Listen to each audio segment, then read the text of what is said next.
So, we are here late in the afternoon to go over the latest with the Montreal Canadiens and their center search. Because man, oh man, Ryan O'Reilly is just not going away. The Nashville Predators' 34-year-old center, who is in the final 2 years of a $4.5 million AAV contract, a guy that we've been discussing pretty extensively over the past few weeks here as a trade target for various teams. Turns out the guy's being linked to Montreal again, and we now know the trade price. So, yeah, that's great. Does that increase the likelihood of him actually getting sent over to Montreal and the Habs expanding on a player who is on pace for about 48 points in 82 games this season? I do not know. It's not guaranteed, but it still is something that we can talk about. Ryan O'Reilly, of course, playing for a pretty bad Nashville Predators team at the moment. They're being led by Phil Forsberg in terms of points, but he only has 16 points in 22 games. O'Reilly, Bunting, Howla, they all follow shortly after. Matthew Wood has had a pretty good start to his NHL career. Nick Blankenburg is getting back up on the score sheet. And Steven Stamkos has 5 points in 22 games. So obviously things are not really going all too well for Nashville. There have been reports about the team being toxic, which Barry Trotz did go out there and vehemently deny. But now let's get into the latest on Ryan O'Reilly and what the trade price could actually be for this guy. And it comes to us via Spectres Hockey, as published by Lyle Richardson earlier this morning on November 26th.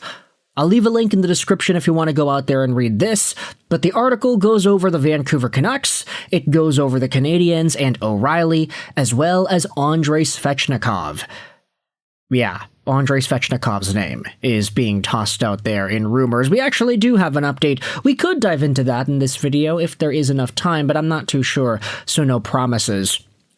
The opening segment of the article goes over the latest on Vancouver, and I mean, look, there's so much to dive into here. Hughes, Hronek, Besser, Pettersson, DeBrusk, Pettersson, Demko, Lankinen, and then you also have Sherwood and Kane and Bluger and Kampf and all these extra names. A lot of guys being tossed out there in trade talks in Vancouver, and it makes sense. The team is just not good. But we've already spent the entire morning and a bit talking about the Vancouver Canucks and whatever trades could be in store for them. Let's scroll down and read some extra stuff here. This is what Lyle Richardson writes about in regards to the Canadiens and Ryan O'Reilly. On TSN, Pierre LeBrun expressed belief that the struggling Nashville Predators will continue to incorporate younger players into their lineup, which means they will be listening to offers on their veteran players. LeBrun mentioned that forward Steven Stamkos and Jonathan Marchessault have surfaced the rumor mill.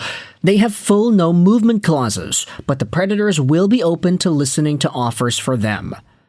Ryan O'Reilly has drawn the most interest in the trade market.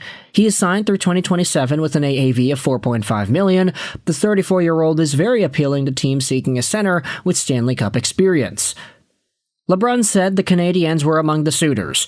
When the Predators are ready to move O'Reilly, LeBrun claims their asking price will likely be a first-round pick and an A-level prospect. RG.org's Marco D'Amico reports that Canadiens GM Kent Hughes is still working the phones in search of a top-six forward or a center.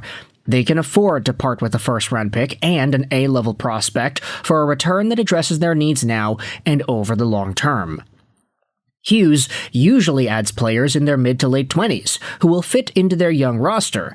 Adding O'Reilly would be a departure from that template. He would be the oldest player on the Canadiens, and he lacks the speed that is a core part of their game. O'Reilly lacks a no-trade clause, but the Predators are treating him as though he has that protection. Whether he'd want to come to Montreal remains to be seen. So, various reports going out there saying different elements of different things here.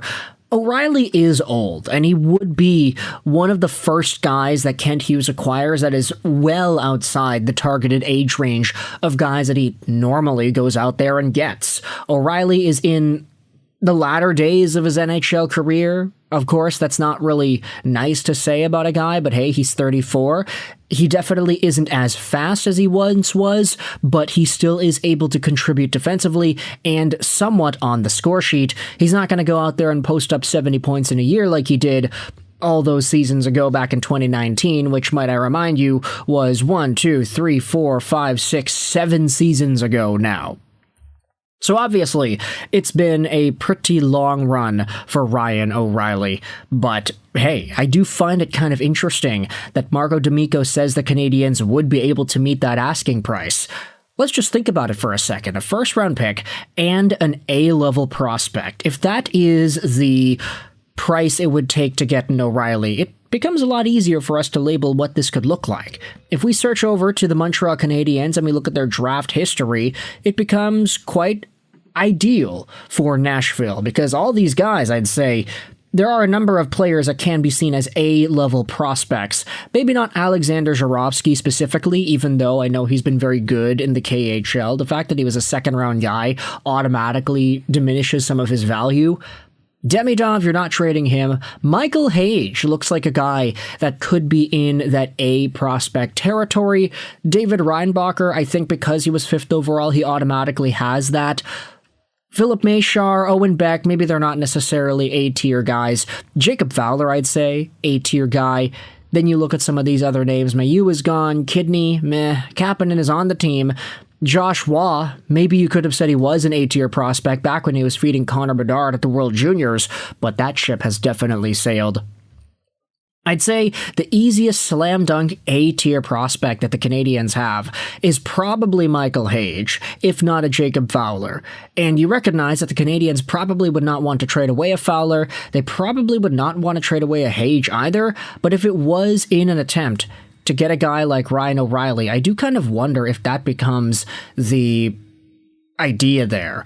Do you trade Michael Hage and a first for O'Reilly, essentially moving up that profile that Hage is able to provide?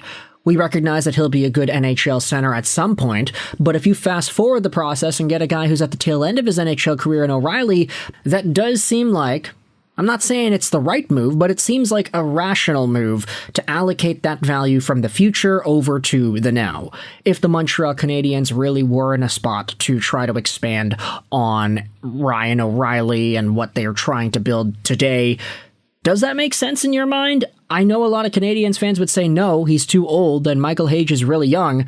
But I would say the Montreal Canadiens are in a spot where if they wanted to shell out some of those assets, first-round pick and an A-level prospect for competition that helps them right now, I would understand the idea. Again, not saying it's right, just saying I'd understand it. So with that in mind, I want you to let me know your thoughts in the comment section below. How do you feel about the Ryan O'Reilly trade price for the Montreal Canadiens? If it's a first and Fowler, or a first and Hage, or a first and Reinbacher. Maybe if you think Reinbacher is too valuable, maybe it's a first and Reinbacher for O'Reilly and some other right-handed prospect that isn't that good. You can let me know your thoughts in the comment section below. I hope you enjoyed this British Roll 99, and bye.